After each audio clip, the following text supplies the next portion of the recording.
Στο σημερινό επεισόδιο θα πάμε σε ένα θέμα που μέχρι πριν λίγα χρόνια κατά τη διάρκεια της βαθιάς κρίσης και των μνημονίων συζητιούνταν αρκετά συχνά, αλλά τον τελευταίο καιρό φαίνεται λιγάκι να έχει ξεχαστεί. Μιλάμε για τα χρέη των κομμάτων προς τις τράπεζες λόγω των δανείων, των μεγάλων δανείων που έπαιρναν για αρκετά χρόνια για να προβαίνουν στις προεκλογικές τους εκστρατείες και να πληρώνουν τα λειτουργικά τους κόστη.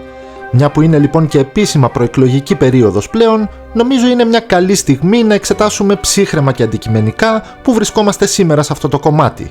Γιατί και αυτό το θέμα έχει κάποια σημασία. Δεν νομίζω όμως πως είναι το πιο σημαντικό κριτήριο με βάση το οποίο θα ψηφίσει κάποιος, οπότε μην αρχίσετε κάποιοι τα ναι αλλά για τα άλλα δεν λες και κάνεις προπαγάνδα και είσαι ένας μπλε, ρόζι, τυρκουάζ στρατιώτης κλπ. Γιατί το βίντεο αυτό έγινε όπως πάντα απλά για πληροφόρηση. Άλλωστε μετά από περισσότερο από έναν χρόνο δουλειά σε αυτό το κανάλι, δεν νομίζω ότι έχουμε να αποδείξουμε κάτι άλλο σχετικά με την αντικειμενικότητα με την οποία αντιμετωπίζουμε αυτά τα θέματα. Και αφού τα είπαμε αυτά, πάμε αμέσως να δούμε τα στοιχεία. Θα πάρουμε τα κόμματα με τη σειρά, λαμβάνοντας υπόψη τα ποσοστά τους στις τελευταίες εκλογές για να μην δημιουργούνται εντυπώσεις. Ξεκινάμε λοιπόν από το κόμμα της Νέας Δημοκρατίας. Σε απόλυτους αριθμούς το κόμμα αυτό χρωστάει σήμερα, και όταν λέω σήμερα εννοώ τα στοιχεία που κατατέθηκαν το 2022 για το 2021, περίπου 390 εκατομμύρια ευρώ. Ένα χρέος μάλιστα που είναι φυσικά το υψηλότερο στην Ελλάδα, αλλά ταυτόχρονα είναι το υψηλότερο και μεταξύ των κομμάτων ολόκληρης της Ευρώπης. Βασικά, ας το πω και λίγο διαφορετικά. Δεν είναι απλά το υψηλότερο της Ευρώπης, είναι υψηλότερο και από το άθροισμα των χρεών των δύο πρώτων κομμάτων σε όλη την Ευρώπη. Άλλη μια πρωτιά για τη χώρα μας. Πάμε όμως να δούμε και τα ψηλά γράμματα για να είμαστε σωστοί. Αυτό το ποσό αφορά το σύνολο του χρέους από το κεφάλαιο και τους τόκους και είναι γεγονός ότι όλα αυτά τα δάνεια ελήφθησαν τα έτη από το 2011 και πίσω. Από τότε και μέχρι σήμερα η Νέα Δημοκρατία δεν έχει πάρει άλλα δάνεια και επίσης δεν φαίνεται επίσημα να έχει ζητήσει διαγραφή χρεών για λόγους μείωσης της κρατικής χρηματοδότησης ή οτιδήποτε άλλο. Το βασικό θέμα γενικά με τα δάνεια όμως δεν είναι τόσο οι απόλυτοι αριθμοί όσο το αν εξυπηρετούνται. Θα έχετε ακούσει ορισμένα στελέχη υποθέτω να λένε ότι εξυπηρετούνται κανονικά. Η αλήθεια όμως δεν είναι ακριβώς έτσι.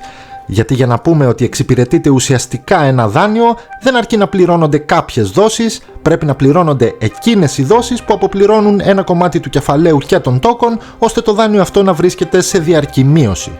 Με τη Νέα Δημοκρατία δεν φαίνεται να συμβαίνει κάτι τέτοιο. Αυτό που συμβαίνει είναι απλά και λαϊκά ότι πληρώνει αυτό που μπορεί. Δηλαδή ολόκληρη την κρατική επιχορήγηση.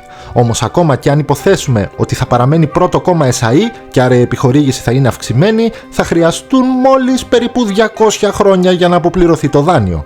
Περίπου τόσα χρόνια δηλαδή όσα έχουν περάσει από την Ελληνική Επανάσταση. Όπως και να το κάνουμε δεν μπορούμε να πούμε ότι κοντεύει κιόλας. Πάμε τώρα στο κόμμα του ΣΥΡΙΖΑ. Σήμερα ο ΣΥΡΙΖΑ φαίνεται πως δεν χρωστάει τίποτα στις τράπεζες. Χρωστούσε φυσικά μέχρι το 2020 περίπου 10 εκατομμύρια ευρώ, τα οποία όμως έχουν πλέον αποπληρωθεί. Πάμε και πάλι όμως στα ψηλά γράμματα. Δεδομένου ότι ο ΣΥΡΙΖΑ ιδρύθηκε ως κόμμα το 2013, δεν θα μπορούσε να έχει δανειστεί νωρίτερα, επομένως τα χρέη που δημιούργησε και τελικά αποπλήρωσε αφορούν μια συντριπτικά μικρότερη χρονική περίοδο. Μια περίοδο κιόλας που έτσι κι αλλιώς όλα τα κόμματα περιόρισαν ως ένα βαθμό το δανεισμό τους.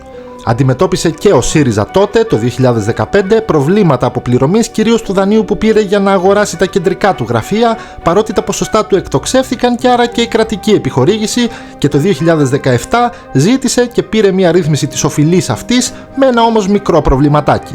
Έβαλε ενέχειρο την κρατική επιχορήγηση που θα λάμβανε μέχρι το 2023.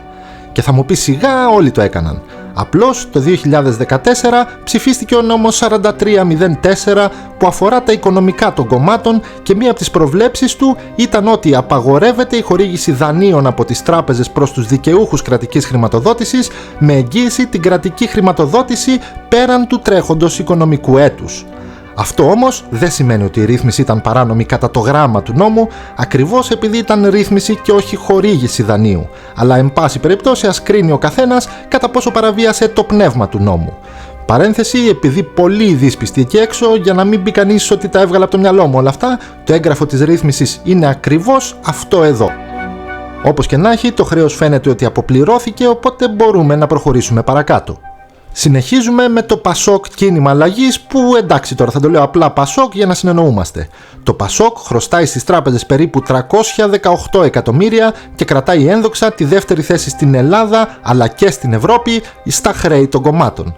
Στα ψηλά γράμματα τώρα, επίσης το κόμμα αυτό δεν έχει πάρει νέα δάνεια τα τελευταία 13 χρόνια, αλλά λόγω της δραματικής πτώσης του ποσοστού του από τότε και άρα και της κρατικής επιχορήγησης, αντιμετωπίζει προβλήματα στην αποπληρωμή, καθώς όπως και η Νέα Δημοκρατία, οι τόκοι ανεβάζουν το χρέος κάθε χρόνο.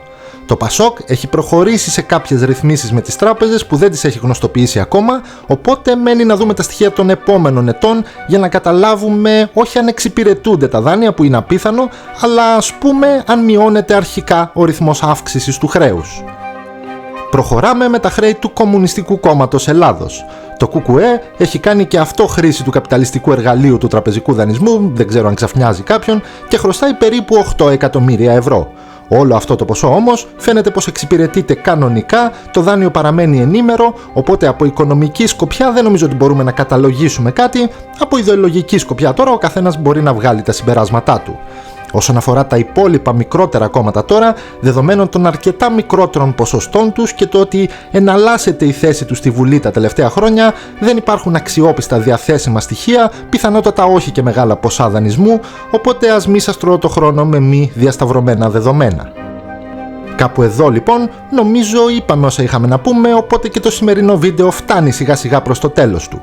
Με την ευκαιρία αυτή θέλω να ευχαριστήσω θερμά όλους τους υποστηρικτές του καναλιού που βοηθάνε έμπρακτα με το ειστέρημά τους το κανάλι να συνεχίσει να κάνει αυτό που κάνει ανεξάρτητα και αντικειμενικά, και να υπενθυμίσω και στους υπόλοιπους ότι όλοι οι τρόποι να μας υποστηρίξετε και όλα τα links βρίσκονται στο κουτί της περιγραφής. Μην ξεχνάτε ότι μπορείτε να επισκέπτεστε και την ιστοσελίδα που έχουμε φτιάξει εδώ και καιρό, ώστε να βρίσκετε ενδιαφέροντα θέματα γύρω από την ιστορία και την επικαιρότητα, και εγώ κάπου εδώ σας χαιρετώ και ανανεώνουμε το ραντεβού μας για το επόμενο επεισόδιο.